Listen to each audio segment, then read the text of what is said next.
പൂജ മുറിയിലേക്ക് വന്നപ്പോ മീര കുളിച്ചോണ്ടിരിക്കുകയായിരുന്നല്ലേ? അതെ. മീര മുറിക്ക് പുറത്തു വന്നത് ആരും കണ്ടില്ല അല്ലേ പൂജ? ഇല്ല സർ. അതായത് മീര ബാത്റൂമിൽ കയറിയതിനു ശേഷം മറ്റാരും മീരയെ കണ്ടിട്ടില്ല, പൂജ ഉൾപ്പെടെ? അതെ. എവിടെയാ?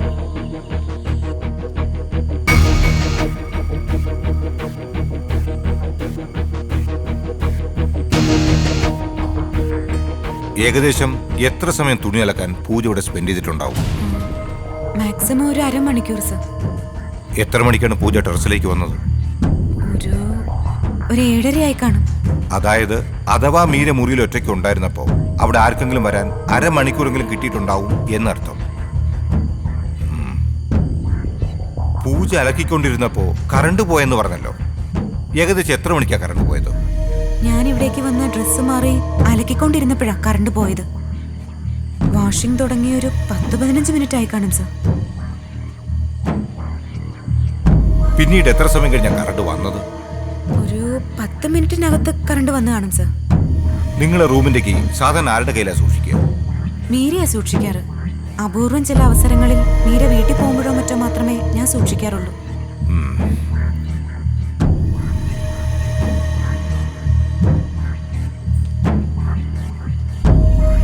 ഹോസ്റ്റലെത്തിയ ശേഷം പൂജ റൂമിലേക്ക് വന്ന് കയറുമ്പോൾ അവിടെ രണ്ടുപേരും സംസാരിച്ച് നിൽപ്പുണ്ടായിരുന്നു പറഞ്ഞല്ലോ. ഉവ്വ്, വീണയും രാഖയും. അവരെ എനിക്കൊന്ന് കാണണം. ഉവ്വ് സർ.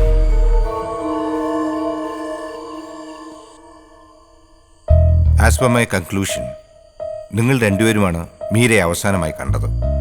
മീൻസ് പൂജ മുറിയിലേക്ക് കയറുമ്പോൾ മീര കുളിച്ചുകൊണ്ടിരിക്കുകയാണ്.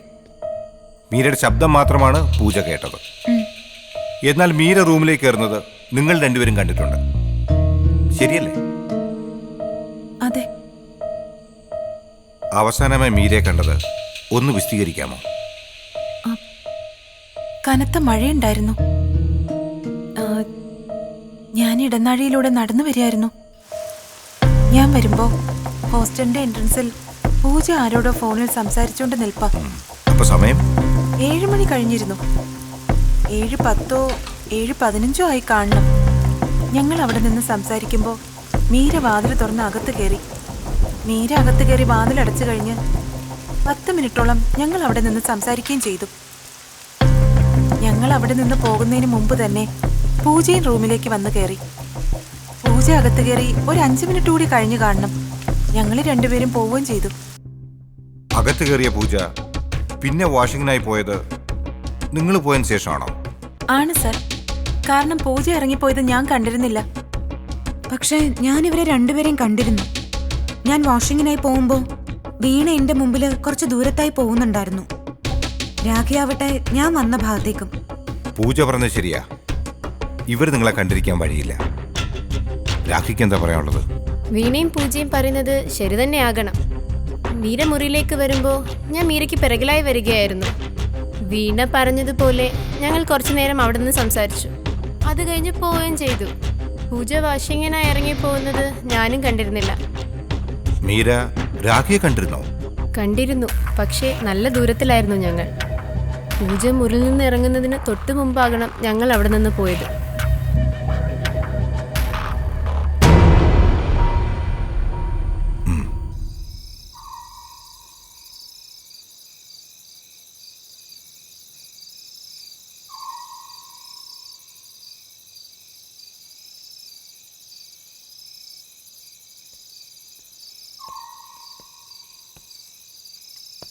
താങ്കളുടെ പേര്? റഷീദ്. എത്ര കാലമായി ഇവിടെ ജോലി ചെയ്യാൻ തുടങ്ങിയിട്ട്? 1 കൊല്ലം ആയി കാണും. അതിനു മുന്നേ ഒരു സൂപ്പർ മാർക്കറ്റിലായിരുന്നു. വൈകുന്നേരം എത്ര മണിക്കാ താങ്കളുടെ ഡ്യൂട്ടി ആരംഭിക്കുന്നത്? 6 മണിക്ക്. ഇന്നലെ വൈകുന്നേരം, അതായത് ലാസ്റ്റ് ഇവനിങ് എത്ര മണിക്കാണ് പൂജയും മീരയും ഹോസ്റ്റലിലേക്ക് വന്നത്? 7 മണി കഴിഞ്ഞു കാണും സാർ. 7 മണി കഴിഞ്ഞാണ് എന്ന് വെച്ചാൽ 7:30 ആയി കാണും അല്ലേ? അല്ല സാർ, 7:10 7:15. വൈകുന്നേരം മഴയുണ്ടായിരുന്നു? കനത്ത മഴയുണ്ടായിരുന്നു. കറണ്ട് വന്നും പോയി ഇരുന്നു. അത് കാരണം എമർജൻസി ഉണ്ടെങ്കിൽ എടുത്തു വെച്ചോളാം ഞാൻ പറഞ്ഞിരുന്നു. ഇവിടെ ജനറേറ്റർ ഇല്ലേ? ഇല്ല. ആരോടെ എമർജൻസി എടുത്തു വെക്കാൻ പറഞ്ഞത്? പൂജയോട്. ഹോസ്റ്റൽ പുറത്തുനിന്ന് ആരെങ്കിലും വരാറുണ്ടോ? ഐ മീൻ ആണുങ്ങൾ ആരെങ്കിലും? രാത്രി ആരും വരാറില്ല സാർ. പകലത്തെ കാര്യം എനിക്കറിയില്ല.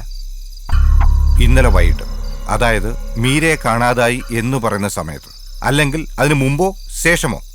ഹോസ്റ്റൽ എന്തെങ്കിലും പ്രത്യേകമായി താങ്കൾ കണ്ടിരുന്നോ? അതായത് അപരിചിതരാരെങ്കിലും? ഇല്ല സാർ.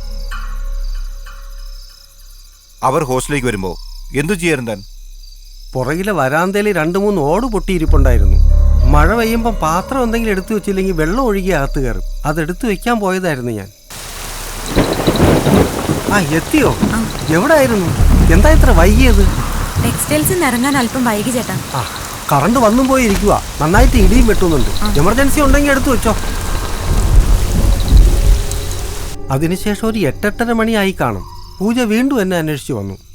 മീരയെ കാണുന്നില്ല, എന്നോട് കണ്ടോന്ന് ചോദിച്ചു. എല്ലാ മുറിയിലും നോക്കാൻ ഞാൻ പറഞ്ഞു. കുറെ കഴിഞ്ഞ് ഞങ്ങളെല്ലാവരും അവിടെയൊക്കെ നോക്കിയെങ്കിലും കണ്ടില്ല. ഒരു കാര്യം ചെയ്യണം. ഓ നാളെ രാവിലെ ഒരു 11 മണിക്ക് വീണ്ടും ഇങ്ങോട്ട് വരണം. ശരി സാർ.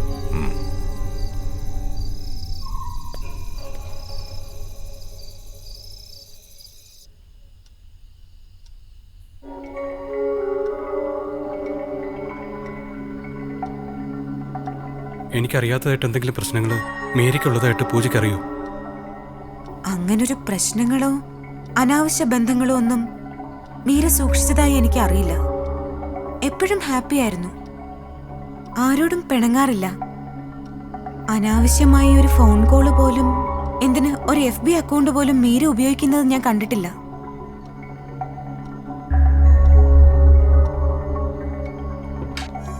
സഞ്ജയ്, ഇനി ഇവിടെ നിന്നിട്ട് കാര്യമില്ല.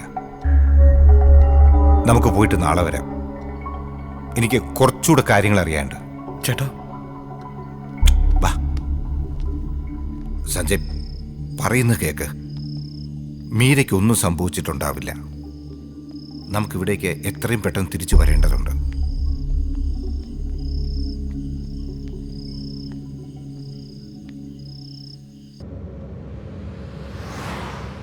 നേരം വെളുക്കാറായി. സോളമ, എന്റെ മീരയ്ക്ക് എന്തെങ്കിലും? ഒന്നും സംഭവിച്ചിരിക്കേയിടയില്ല. സോളമ, ഈ ലോകത്ത് എനിക്ക് അവൾ മാത്രമേ ഉള്ളൂ. അവൾക്ക് എന്തെങ്കിലും സംഭവിച്ചാ? സഞ്ജയ്, ഞാൻ പറഞ്ഞില്ലേ, മീരയ്ക്കൊന്നും സംഭവിച്ചിരിക്കില്ല. നമുക്ക് കണ്ടുപിടിക്കാം. പോലീസിൽ ഒരു കംപ്ലൈന്റ് കൊടുത്താലോ? ഇന്നത്തെ ഒരു പാലൂടെ കഴിയട്ടെ. ഒരു തുമ്പും കിട്ടിയില്ലെങ്കിൽ നമുക്ക് നാളെ പരാതി കൊടുക്കാം.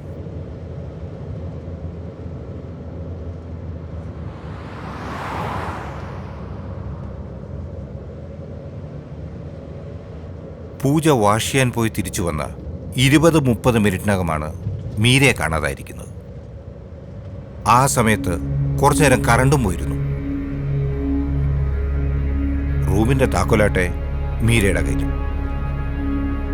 മീര വരുമ്പോൾ രാഖിയും വീണയും അവിടെ ഉണ്ടായിരിക്കുകയും ചെയ്തിരുന്നു. എന്നുവെച്ചാ മീര വാതിൽ തുറക്കുമ്പോൾ അകത്താരും തന്നെ ഉണ്ടായിരുന്നില്ല.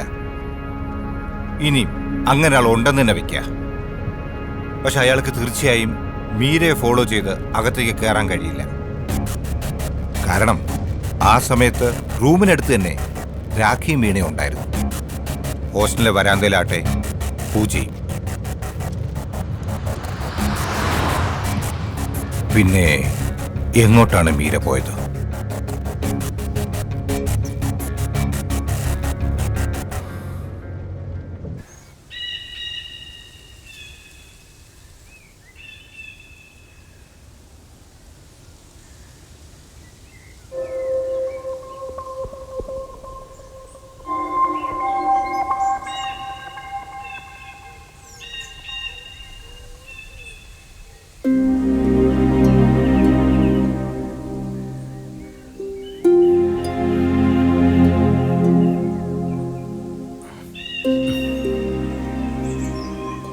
ഏയ്, വിഷമിക്കില്ല മീര.